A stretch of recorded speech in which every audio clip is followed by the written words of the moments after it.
అనకాపల్లి జిల్లా మాడుగుల మండలం ఔరవాడ పంచాయతీ పశువుల బంద గ్రామంలో పీవీటీజీ గిరిజనులు రేషన్ కోసం 10 కిలోమీటర్ల గుర్రాలపై ప్రయాణించాల్సి వస్తోందని ఆవేదన వ్యక్తం చేశారు. రోడ్డు సౌకర్యం లేక అనారోగ్య సమయంలోనూ తీవ్ర ఇబ్బందులు పడుతున్నామని, పలుమార్లు వినతులు ఇచ్చిన అధికారులు స్పందించలేదని తెలిపారు. తమ గ్రామానికి రోడ్డు సౌకర్యం కల్పించాలని గిరిజన సంఘం నాయకులు ప్రభుత్వాన్ని డిమాండ్ చేశారు.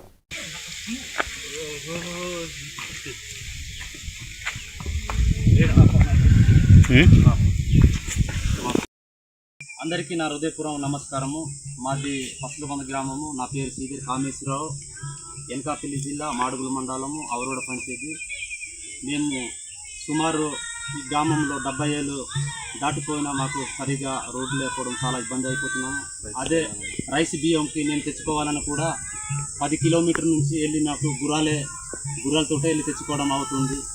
దయచేసి ఈ వీడియోని మీరు స్పందించి పెద్ద దృష్టిలో మీరు చేసి మరి తీసుకెళ్తారనే